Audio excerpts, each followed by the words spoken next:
the case, get this child out of my room. Start with a brief description. Carl's parents just recently got divorced. Susan Green, the new special education teacher fresh out of college in her first job in a small school district with limited resources, and a superintendent and other personnel that travel between several different schools that are consolidated into this one school district. The special education is also part of a cooperative that I think is made up of 16 different schools, if I remember right. 6 weeks into the year, or about a month and a half into the school year, Nancy Taylor, who's a third grade teacher, comes to Susan after school to make her aware of Carl's aggressive behavior, and that he is aggressive towards an adult during the school day. And she wishes for him, or her desire is for him to be taken out of her classroom and put into a resource room with a workbook. Immediately, Susan asked Nancy to meet after school to come up with a plan to collaborate, and she is met with a very disrespectful decline by Nancy on working on that, and she just simply wants the easy fix. Then Susan then calls the director of special education. They determine that she advises her to come up with a new intervention plan for Carl and to run it by the superintendent. She does so. Superintendent approves it, but says that they need to have an IEP meeting with the parents. So Susan contacts both parents and takes a couple days for them to get back with her. They do finally have it, and it goes disastrous.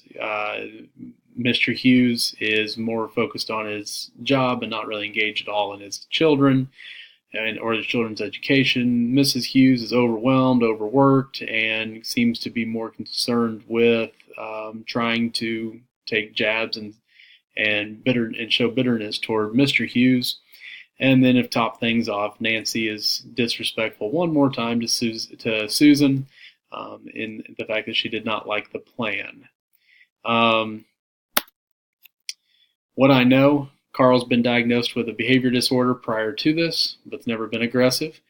His current psychological profile does not warrant full-time services.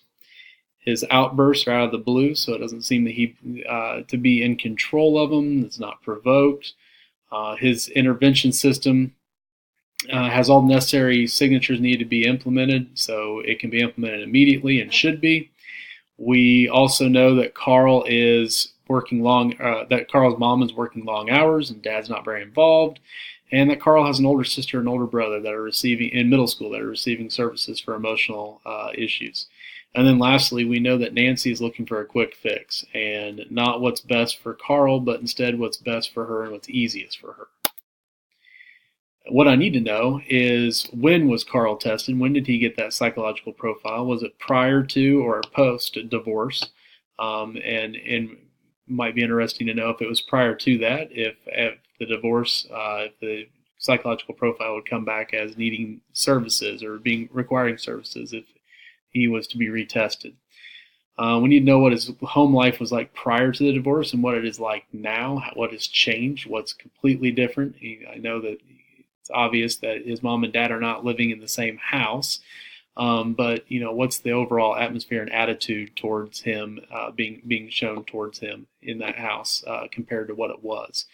What strategies has Nancy tried so far? This might be kind of humbling for her, because I imagine that, considering she wants him taken out of her classroom, she probably has not really tried, and she may not even have the knowledge or the tools to be able to know how to implement a strategy, because of the way that the prior special education teacher, how she conducted business. I imagine Nancy is used to that. And then we need to know whether the superintendent's willing to support Susan in her attempt to get Nancy to collaborate. I wouldn't think that this would be a problem, but in a small school or in a school district like this where the superintendent's traveling, we need to know that he or she has the time to devote to this. And then we need to know whether the school psychologists and social workers have the time to devote to help investigate Carl's behavior. What is the problem? He's acting out of character, and that's a big concern. No one around Carl seems to be supportive, and that the only person that is Susan, and so she has the opportunity to build a relationship and rapport with him. She might be the only thing positive that he has going on right now. Nancy has a bad attitude toward Susan, toward inclusion in the general education classroom. She has a bad attitude toward special education, and sadly, the worst of all, she has a bad attitude toward Carl. And then the district's too understaffed. It's a common problem in today's world. And Susan is following a special education teacher that didn't do things right. She did things that was convenient for the general education teacher, but did not do necessarily what was right for the student. So the proposed plan, step one, I think it's important that you meet with the superintendent and assistant superintendent to recap how the meeting went and get their advice. Step two, we need to discuss new intervention system with Carl, let him know how it works, and that he's going to be taken out of the classroom if he has behavior issues. And then we need to set up time for him to have to work with with strategies on managing his behavior or his aggression with the counselor. Step three, meet with Nancy to discuss the details of the plan. I think as a future administrator, I would want to be in on step three and in that meeting because I think Nancy probably needs to have some checks and balances put down on her that allow her to see that Susan is very much accomplished teacher, and that she may be young, but she knows what she's doing, and that she should be well respected and not disrespected whatsoever. And then step four, we need to do immediate implementation of the intervention system. It's got all the required signatures. You got to get it going so that you can get data and see what's working and what's not, and make adjustments in it. Step five, investigate the last time Carl had a psychological evaluation, which leads me into step six, is where you get the social worker involved, as well as the school psychologist in getting him tested, and for the social worker to see what Carl's home life is like currently. Step seven, observe and record the effectiveness of the new system. You got to observe it, you got to record it in order to make sure that it's working.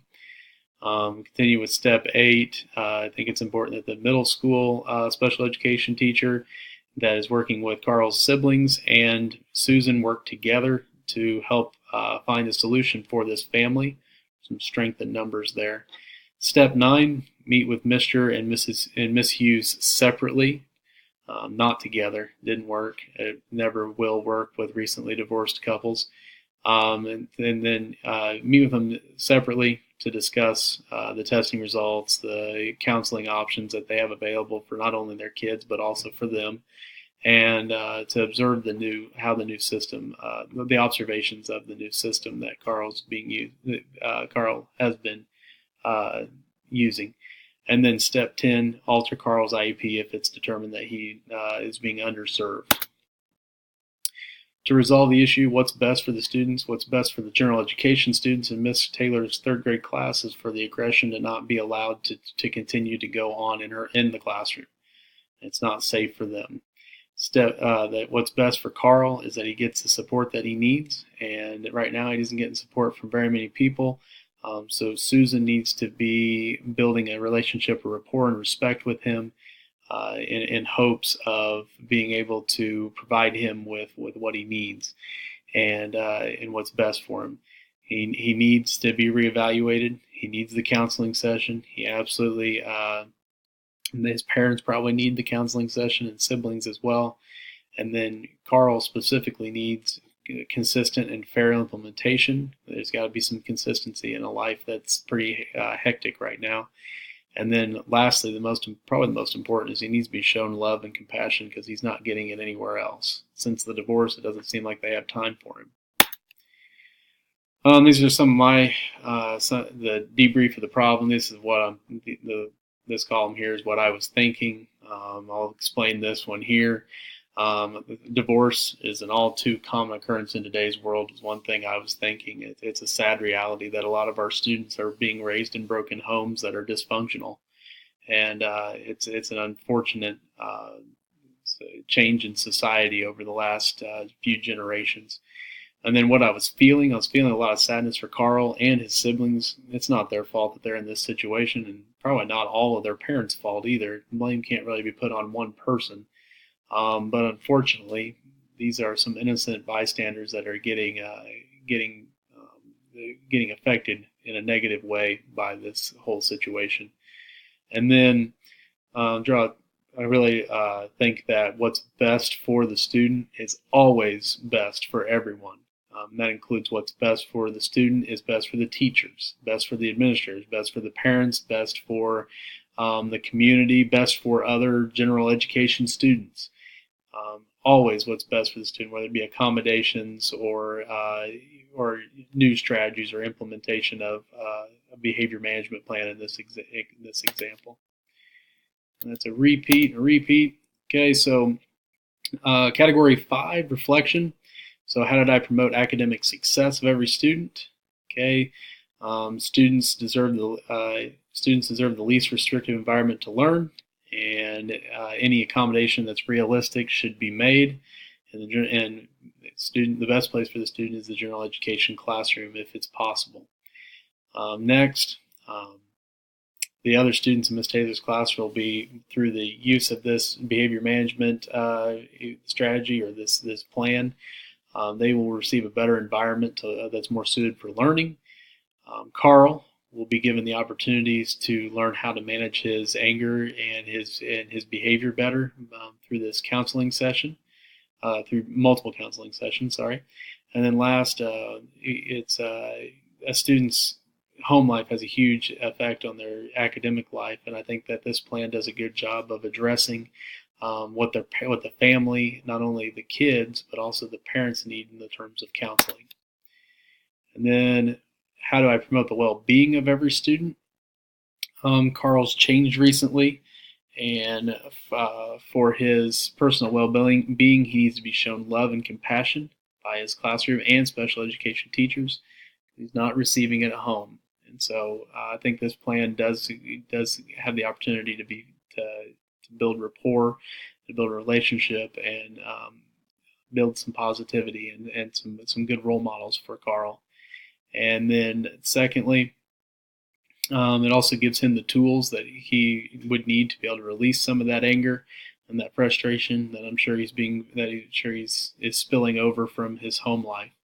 And then third, by reevaluating Carl's psychological profile, it can be determined if Carl's receiving all the services that he needs to be successful, or whether there needs to be some services that are provided for him. And then, how did I enhance the instructional capacity? By involving all parties that bring in their expertise and their abilities, whether it be the director of special education giving advice to Susan, or whether it be involving the superintendent and the assistant superintendent in the process, getting Carl's family involved, counseling involved, the social worker involved. It's important to get get them all the resources that they need to be able to get through this issue. Thank you.